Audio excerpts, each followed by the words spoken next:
నమస్తే. ఈరోజు మన స్టూడియోలో ప్రముఖ ఆధ్యాత్మికవేత్త, astrologer, professor Brahmashri doctor Mullapudi Satyanarayanamurthy గారు ఉన్నారు. గురుగారితో మాట్లాడేద్దాం. నమస్కారం గురుగారు. నమస్కారం మణికంఠ గారు. గురుగారు, దశ మహావిద్యలు అనగానే ముందుగా మనకి కామాఖ్య ఆలయం గుర్తొస్తుంది. అక్కడ అమ్మవారు వివిధ రకాల రూపాల్లో ఉంటారు. చాలా వరకు అక్కడ వింతలు విశేషాలు ఉంటాయని చాలా మంది చెప్తూ ఉంటారు. మన తెలుగు రాష్ట్రాలకు సంబంధించి ఆ ఆలయం పాపులర్ అవడానికి వేణుస్వామి గారు ప్రధాన కారణం. ఆయన ద్వారానే చాలా మందికి తెలిసినాయి. ఇప్పుడు అలాంటి ఆయన్నే ఆలయంలోకి ఎంట్రీ లేదు, సో ఆలయంలోకి రానివ్వట్లేదు. ఏంటి ప్రధాన కారణం ఏంటి? చాలా వరకు లక్షలు ఖర్చు పెట్టి అక్కడ పూజలు చేయించుకుంటున్నారు. నిజంగా ఫలితం ఉంటుందంటారా? ఎలా పూజా విధానం అక్కడ పాటిస్తే ఫలితం ఉంటుందంటారు? మీ మాటల్లో వివరించండి. దశ మహావిద్యలు అనగానే బ్రహ్మాండంగా చెప్పావు. కామాఖ్య గుడి గుర్తొస్తుందండి అని, వేణుస్వామి గుర్తొస్తున్నాడండి అని అనలేదు. సంతోషం. ఇకపోతే కామాఖ్య గుడికి ఆయన ప్రచారం చేశారన్నది వాస్తవం. 4,000 రూపాయలు ఉన్నటువంటి ప్లేన్ టికెట్ ఆయనే ఒక ఇంటర్వ్యూలో చెప్తారు. నా వల్లే నేను ప్రచారం చేయడం వల్ల 10,000 రూపాయలకి టికెట్ పెరిగింది తెలుగు వాళ్ళ వల్ల అని. చాగంటి గారి వల్ల అరుణాచలం, ఇలా ఒక్కొక్కళ్ళ వల్ల ఒక్కొక్క ఊరు ప్రసిద్ధమవుతూ ఉంటుంది. అది కామాఖ్య టెంపుల్ క్రెడిట్ మాత్రం పాపం మన వేణుస్వామికే ఇవ్వాలి. అటువంటి వేణుస్వామి గారిని రీసెంట్గా మనం ఈ ఆలయ ప్రధాన ఆలయ అర్చకులంతా గుంపుగా వచ్చి ఆయన 10 మంది కస్టమర్లతో పాపం వెళితే వాళ్ళ ముందు అవమానంగా ఆయనకే దర్శనం లేకుండా చేశారు. అక్కడ 500 రూపాయలు టికెట్ తీసుకుని ఎవరినన్నా వదులుతారు. దేవాలయం ఎవరిని కూడా వద్దని అందు, వెళ్ళాలి. ఆ 10 మందిని కూడా ఈయన పాపానికి వాళ్ళు వెళ్ళడం లేదు. తర్వాత వెళ్ళుంటారనుకో, అది వేరే విషయం. అయితే ఎందువలన ఈ దుర్భర పరిస్థితి వచ్చింది వేణుస్వామి గారికి అంటే, కామాఖ్య టెంపుల్ యొక్క పూజారుల యొక్క ఆగ్రహం ఎందుకు కారణమైంది అంటే, ఈయన అనుచితమైనటువంటి వ్యాఖ్యలు ఇంటర్వ్యూల్లో చెప్పడం. ఎలా అంటే, సంతానం కావాలి అనుకునేటటువంటి వాళ్ళు ముందుగా కామాఖ్య ఊరు వెళ్ళి అక్కడ కొండపైన ఏదో ఒక లాడ్జ్లో రూమ్ తీసుకొని అక్కడ సెక్స్ చేసుకోండి.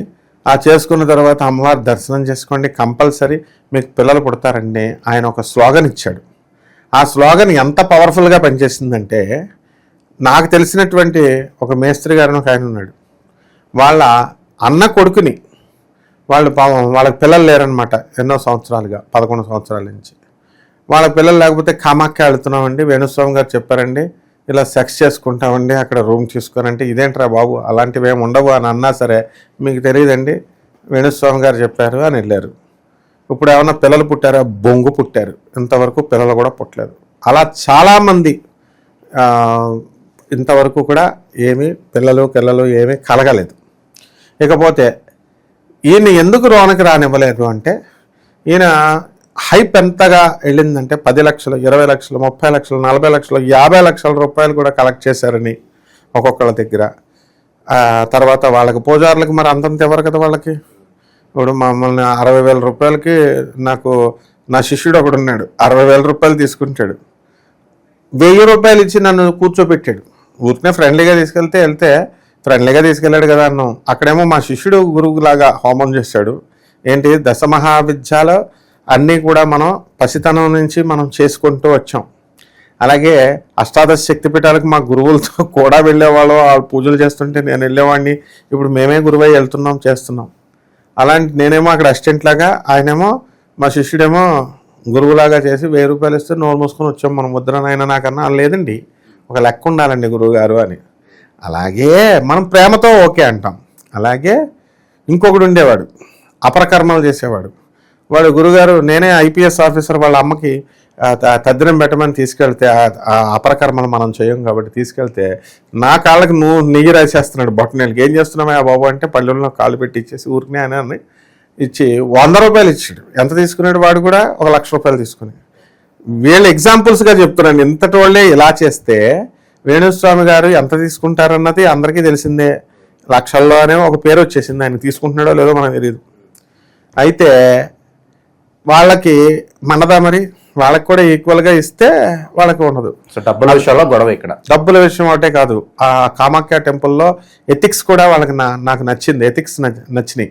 వాళ్ళ ప్రధాన పూజారి గారు ఏమంటున్నాడంటే, నువ్వు ఇక్కడికి వెళ్ళి ఇక్కడ కామాఖ్య గుడిని అప్రతిష్టపాలు చేస్తున్నావు, ఇలాంటి సెక్స్ చేయాలని ఎక్కడుంది? తర్వాత దుష్ప్రచారం చేస్తున్నావు, అమ్మవారి ఆలయానికి ప్రతిష్టకి దెబ్బతీస్తుంది. తర్వాత నువ్వు హైదరాబాద్ వెళ్ళి బిజినెస్ చేసుకుంటావా అని డైరెక్ట్ ఆయన తిడుతూ అక్కడ ఆర్గ్యుమెంట్ చేస్తూ బయటికి గెంటేసినటువంటి వీడియోను ఇప్పుడు మనం చూస్తున్నాం. అయితే ఈయన పాపం బతిమాలుతున్నాడు. నాకు చాలా జాలేసింది. ఎందుకు ఈ దుస్థితి వేణుస్వామికి? మనం 3 సంవత్సరాల నుంచి మనం చెప్తూనే ఉన్నాం, ఎందుకు నాయన నువ్వు చదువుకున్నావు, ఎంతో కొంత చదువుకున్నావుగా, మంత్రాలు, ఒక చాతాత వైష్ణవుడు అని అంటున్నారు చక్కగా, నీకు జన్మ హక్కు, ఏవో పూజలు చేసుకుంటున్నా. ఈ యొక్క వామాచారం ఎందుకు? వామాచారంలో కూడా ఇది ఎక్కడా లేదు, సెక్స్ అనేటటువంటిది లేదు. దానికి వీళ్ళు ఏం చేశారంటే పంచమఖారాలు అని, పంచ మైథునమని, పంచ బలులని వీళ్ళు ఇష్టం వచ్చినట్టు చెప్పేవారు. అందులో మైథునం ఒకటని చెప్పి నగ్న పూజలని, యోని పూజలని, ఇంకా ఎవరిష్టం వచ్చినట్టు వాళ్ళు. మన వేణుస్వామి అంటే మనం ఒప్పుకుంటాం, ఎందుకంటే పోన్లే పాపం సీనియర్ కష్టపడ్డాడు ఇన్ని సంవత్సరాలు. ఇప్పుడు సెలబ్రిటీస్ కూడా రిజల్ట్ త్వరగా వస్తుందని చెప్పి చేపించుకుంటున్నారు. నిజంగా రిజల్ట్ ఉంటుందంటారా? సెలబ్రిటీస్కి ఏంటంటే వాళ్ళు వెళ్ళినటువంటి సెలబ్రిటీస్ ఎవరైతే వెళ్ళారో వీళ్ళందరూ గ్రీడీ ఫెలోస్ అనమాట. షార్ట్ కట్స్లో వెళ్ళాలి. రష్మిక మందన్న లాంటి వాళ్ళు వదిలేసాయి, వాళ్ళు పాపం ఆమె ఏంటంటే హీరోయిన్గా అవ్వాలని ఆ స్టార్టింగ్ ఫేజ్లో ఆయన చేత పూజలు చేయించుకుంది. అలాంటి వాళ్ళను ఆమెను తప్పు పట్టక్కలేదు. మిగతా వాళ్ళందరూ ఎవరైతే అప్పటికి వేణుస్వామి మీద ఇంత దుష్ప్రచారం లేదు, ఆయన తప్పిదాలు లేవు. మిగతా వాళ్ళందరూ వెళ్తున్నా, అరే ఈయన ఇలాంటి పనికిరావని పండితులు చెప్తున్నారు, మీడియాలో వైరల్ అవుతున్నాడు, అంత జరుగుతున్నా కూడా ట్రోలింగ్ అవుతున్నారు, అంత జరుగుతున్నా సరే ఈ పెద్ద మనుషులు వీళ్ళు వెళ్ళారంటే వీళ్ళకి బుద్ధి జ్ఞానం ఉందా అసలు? అంటే వీళ్ళందరూ ఏంటి, బ్యాంక్రప్ట్స్ అంటారు వీళ్ళని. ఎక్కువ లోన్లు తీసుకుని వ్యాపారాల్లో ఐపీఎల్ పెట్టేసి బాగా లోన్లు ఉండి అలా షార్ట్ కట్ మెథడ్స్లో. ఒక ఎమ్మెల్యే కూడా వెళ్ళాడు, ఫోటో అది రాజకీయ నాయకుడు వెళ్ళాడు అంటున్నారు, ఎమ్మెల్యే కూడా తను కలవడానికి వెళ్ళాడు. మరి వీళ్ళందరికీ తెలీదా? అంటే అసలు వేణుస్వామికి అవన్నీ అవసరం లేదు. మామూలుగా అతనికి వచ్చిన విద్యతో, ఏం విద్య వచ్చు, మంత్రాలు చాలు. సినిమా రూములకి అన్నీ పెట్టేవాడు, ముహూర్తాలు పెట్టేవాడు, ఒకళ్ళొకళ్ళు పరిచయం అవుతారు. పరిచయం అయిన తర్వాత ఇదంతా లాంగ్ బ్యాక్. అప్పుడే ఆయన ఎంతో పోస్ట్గా ఉన్న ఫోటోలు కూడా వీడియోలో ఉన్నాయి. మరి అలాంటి మామూలుగా ఇస్తారు, తెలిసిన వాళ్ళే కాబట్టి ఆ పూజ చేయంటారు.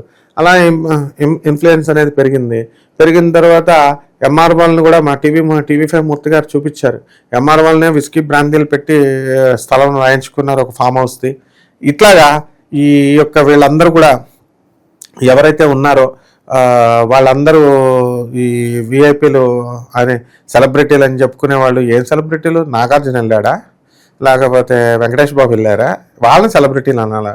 వీళ్ళు ఎవరో చిన్న వాళ్ళు వెళ్ళారు.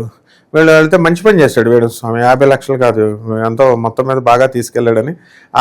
అక్కడ వీళ్ళు చేసే పని ఏంటంటే మేకలను కోసేయడం, పావురాయలను కోసేయడం, కోడి ఇలాంటివి వరుసలో ఉంటాయి. అక్కడ పావురమును మేక ఉంటుంది అనమాట. మేక 6,000 రూపాయలు. నేను అస్తమానం వెళ్తాను కాబట్టి నాకు తెలుసు. అక్కడ ఈ రోజునైతే ఈ అర్చకులంతా వచ్చారు. బయట అక్కడ ఏం చేస్తారంటే బాములు అది అంతా పెద్ద దశమహావిద్యలు అనేటటువంటివి బయట ఉంటాయి. ఆ కామాఖ్య అమ్మవారి మందిరంలోనే 3 ఉంటాయి అన్నమాట. రాజశ్యామల ఇలాగా ఇవంతా చిన్న మస్తాయి వాళ్ళంతా బయట ఉంటాయి, కాళికా, తార అని.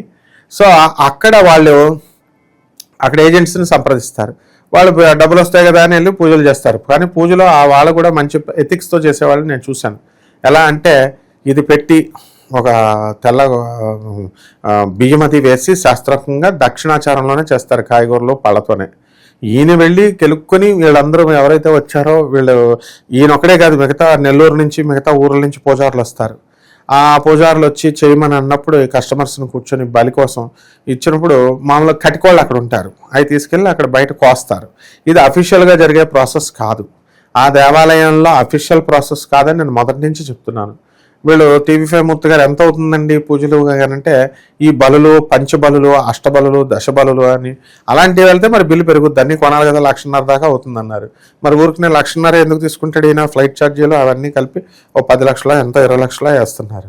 ఈ విధంగా వైరల్ అయిపోయి ఈయన పిచ్చివాగుడికి వాళ్ళంతా కూడా ఎందుకు వచ్చిందిరా బాబు, మేము కూడా బ్యాడ్ అయిపోతాం అని కొంత, అండ్ కాన్షియస్నెస్ కొంత, మనం అమ్మవారు బ్యాడ్ అవ్వకూడదు, ఆమె వల్ల మనం తింటున్నామని ఆ విధంగా వాళ్ళు పాపం తెచ్చుకొని ఈ యొక్క పూజలు అనేటటువంటివి చేయిస్తున్నారు. రియాక్ట్ అయ్యి తను రానివ్వకుండా చేశారు. అయితే నిజంగా ఏమన్నా ఫలితాలు వస్తాయా అంటే ఏమి రావు ఫలితాలు. ఎక్కడంటే శ్రీశైలంలో ఏ ఫలితాలు వస్తాయో, బెజవాడ కనకదుర్గమ్మ గుడిలో ఏ ఫలితాలు వస్తాయో, కామాఖ్యలో కూడా అదే వస్తాయి. అష్టాదశ శక్తి పీఠాలు సేమ్ ఇదేదో స్పెషల్ లాగా యోనిపీఠం, ఆ దారం కూడా దాని మీద కట్టేసిన దారం కూడా ఆ పీలికి తీసుకు 80,000కి అమ్ముకుంటున్నాడని ఇంకా దొరికిందే ఛాన్స్ అని ఇంకా ఆయన మీద వేసేస్తూ ఉంటారు. మరి నిజంగా తీసుకుంటున్నాడో లేదో తెలియదు. కానీ హై పేమెంట్ అన్నది మాత్రం మనకు తెలుసు.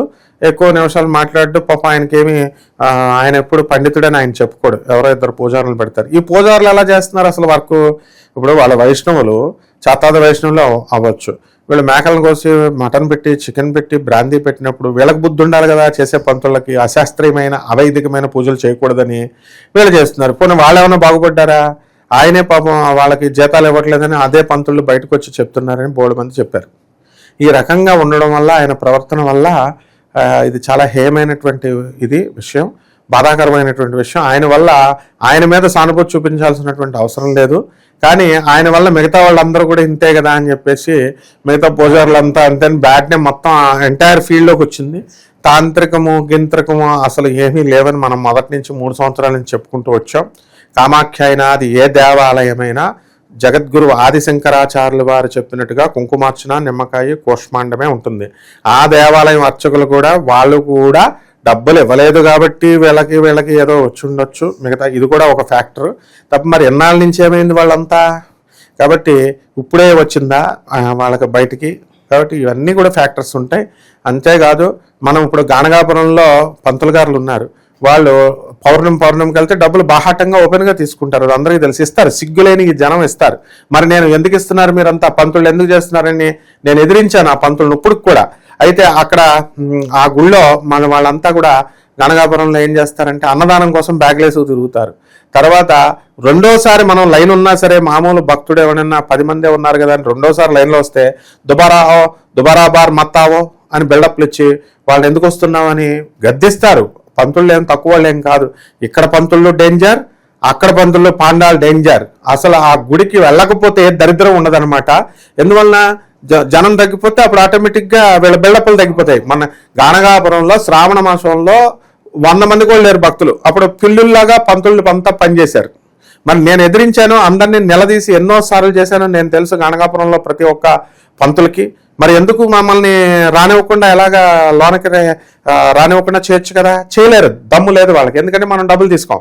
ఇక్కడ మ్యాటర్ వేణుస్వామి కావాలనుకుంటే దేవాలయం వాళ్ళ అబ్బసొమ్మ ఎవడన్నా వెళ్ళొచ్చు, అతను వెళ్ళొచ్చు లోనికి, టికెట్ తీసుకున్నాడు. అయితే ఎందుకు వెళ్ళనివ్వలేదంటే వేణుస్వామి ఒక పిరికోడు. ఇప్పుడు మామూలుగా కబుర్లు బాగా చెప్తాడు కానీ పాప అమాయకుడు. అందువలన డబ్బులు బాహాటంగా చెప్తాడు, ఏది చెప్పినా ఓపెన్గా. అక్కడ అడగలేకపోయాడు, బతిమాలుకున్నాడు పాపం. ఎందువలన అంటే ఇంకో 1,00,000 రూపాయలు కట్టబడేస్తే పంతులు మరి వెళ్ళనివ్వకపోదురా అంటే ఇతను కూడా పిసినారి లాగా చేయకూడదు చండాలంగా. కాబట్టి అసలు ఆ విధానాలే రాంగు. ఎందుకు కామాఖ్య టెంపుల్ ఈయన బాబుగారు సొమ్మని చెప్పి అందరినీ జనాలను తీసుకెళ్ళాడా? అక్కడికి తీసుకెళ్ళడం వల్ల తీసుకెళ్ళకపోతే దర్శనం చేసుకోకపోతే అవదా? ఒకవేళ దర్శనం చేసేసుకుని అక్కడ పూజలు చేసేస్తే వీళ్ళు ఏమన్నా ఇప్పుడు వెళ్ళిన వాళ్ళు ఏమన్నా బాగుపడిపోయారా? వాళ్ళంతా వచ్చి వెనక్కి డబ్బులు ఇమ్మని అడుగుతారు. ఈయన్ని కన్సల్టేషన్ ఫీజుతో సహా వసూలు చేస్తారు. ఇలాంటి న్యూసెన్స్ అండ్ నాన్ సెన్స్ అనేటటువంటి చేయకూడదు. వేణుస్వామికి అవసరం లేదు. దర్జాగా ఆయన నమ్మేవాళ్ళు ఆయనకుంటారు, వచ్చేవాళ్ళు వస్తారు. దక్షిణాచారంలోనే చేసుకోవచ్చు. అప్పుడు ఎవరి నోట్లో కూడా పడ్డు, అందరూ గౌరవిస్తారు. ఇదే పంతులు గారులు, ఇదే హిందూ వ్యవస్థ అంతా కూడా సబ్బాస్ వేణుస్వామి అని గౌరవిస్తారు. మరి అలా చేసుకోకుండా ఆయన చేసిన తప్పిదాలే మళ్ళీ చేస్తూ ఉంటే మరి ట్రోలింగ్ అవుతూనే ఉంటాడు, అవమానాలు పాలవుతారు. ఇది నేను క్లియర్గా ప్రపంచానికి చెప్పేది ఏంటంటే, ఎవరైతే వామాచారం కౌలాచారం అని చెప్తూ డంభాలు పలుకుతున్నారో ఇది అమ్మవారు వేసిన శిక్షది. అందువలనంటే ఆ పంతులు గారు అంతా నిజాయితీగా వచ్చి బయటికి రానివ్వకుండా కట్టడిగా చేశారు. ఇది అమ్మవారు వాళ్ళని ప్రేరేపించింది. ఓం సర్వచైతన్య రూపాం తామాధ్యాం విద్యాం చ ధీమహి బుద్ధిం యోన ప్రచోదయాత్. అమ్మవారి ప్రేరణ లేనిదే ఇది జరగలేదు. కాబట్టి ఎవరికైనా సరే ఏదో ఒక సందర్భంలో ఇలా జరుగుతుంది. కాబట్టి వేణుస్వామి గారికి ఇలా జరిగిందని కాదు, మిగతా వాళ్ళు ఆ మార్గంలో ఉన్నటువంటి పంతులంతా తీసుకెళ్తున్నారు, వాళ్ళకు కూడా ఏదో ఒక రోజు పరాభవం ఇలాగే జరుగుతుంది. కాబట్టి ప్రజలను మోసం చేయాల్సినటువంటి అవసరం లేదు.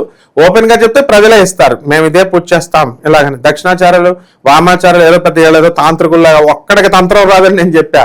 ఒక్కడికి తంత్రం రాదు. వీళ్ళు ఈ బ్యాచ్లు ఇప్పుడు చెప్పేవాళ్ళందరికి కూడా అంతా ఏదో బిల్డప్ ఇస్తారు. కామాఖ్య టెంపుల్లో నేను ఏ రోజో చెప్పా, వీళ్ళు అడ్డానా కామాఖ్య వీళ్ళని ఆ గేట్లోకి కూడా రానివ్వరు, నేను అఫీషియల్గా వెళ్తానని చెప్పాను. అదే జరిగింది. కాబట్టి ఇదాన్ని గుణపాఠం కింద తెలుసుకొని వీళ్ళంతా కూడా వేణుస్వామి గారు చక్కగా తెలుసుకొని మిగతా వాళ్ళు కూడా కరెక్ట్ చేసుకుంటే అందరికీ మంచిది. ప్రజలందరూ చూస్తున్నారు, తప్పుడు పద్ధతిలో ఎవరైతే ప్రజల్ని మోసం చేస్తున్నారో వాళ్ళందరికీ కూడా శిక్ష తప్పకుండా పడుతుంది. ఎవరైతే ఎక్కువ డబ్బులు ఖర్చు పెట్టి ఇలాగా ఎక్కువ కరెక్ట్ రిపీట్. సో ఎవరైతే ఇలా ఎక్కువ డబ్బులు ఖర్చు పెట్టి ఇలా ఆడంబరాలకు పోతున్నారో సో ప్రతి ఒక్కరికి కూడా మీరు చెప్పిన సమాచారం ఎంతగానో ఉపయోగపడుతుంది గురుగారు. ధన్యవాదాలు. ధన్యవాదాలు.